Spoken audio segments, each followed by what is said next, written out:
আজকে রেডি হয়ে বেরিয়ে পড়েছি তার কারণ আজকে যাবো আমরা একটা নিমন্ত্রণ বাড়িতে। কোথায় যাবো চলো পুরো ভিডিওটা দেখলেই বুঝতে পারবে। অনেকক্ষণ ধরে ভাবছি ক্যামেরাটা অন করবো, ভিডিও বানাবো, যেহেতু কিছু তো শ্যুট নিতেই হবে, কিন্তু একটু ব্যস্ত ছিলাম, সাজুগুজু করছিলাম জন্য আর শ্যুট নেওয়া হয়নি। আর ফাইনালি আমরা অনুষ্ঠান বাড়িতে চলে আসি, আর ঢুকতেই প্যান্ডেলের ভিউটা ঠিক এরকম ছিল। আর আজকে কোথায় এসেছি চলো বলে দিই। এই যে বাচ্চাটাকে দেখতে পাচ্ছ, এই বাচ্চাটা আমার ভাগ্নে হয়, আর যার কোলে আছে সে আমার দিদি হয়। তো এসছি আজকে ভাগ্নের অন্নপ্রাশনে, আমাদের বাড়িরই পাশে ছিল এই যে এই কিউট বেবিটার অন্নপ্রাশন আজকে। এই যে আমার দিদি, জিজু আর ভাগ্নে, বেশ মিষ্টি লাগছে কিন্তু ওদের তিনজনকে।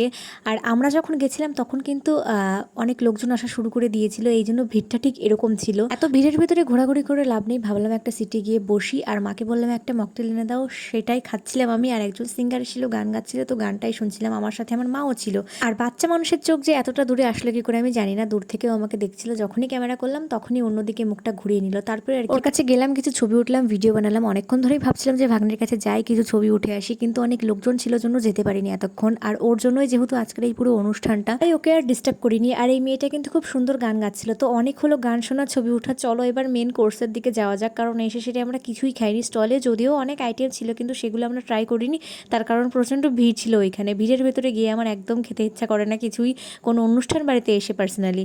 এবার আমরা মেন কোর্সের দিকে যাই, আর এইখান থেকেও কিন্তু গান শোনা যাচ্ছিল। আর স্টলের আইটেমে কী কী ছিল সেগুলো তোমাদেরকে একটু পরে দেখাচ্ছি।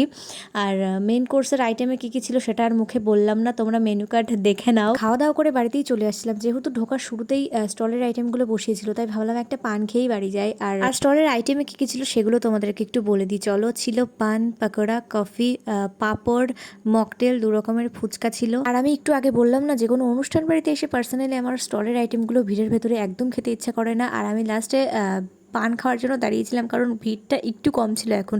তারপর আর কি পান খেতে খেতে আমরা বাড়িতে চলে আসি। আর আমাদের বাড়ি কিন্তু একদমই পাশে ছিল, ওই জন্য আমরা খুব তাড়াতাড়ি বাড়িতেও চলে আসি। আর দেখা হচ্ছে পরের ভিডিওতে। এই ভিডিওটা কেমন লাগলে অবশ্যই কমেন্টে জানিও, ভিডিওটি ভালো লাগলে ফলো করে দিও, টাটা।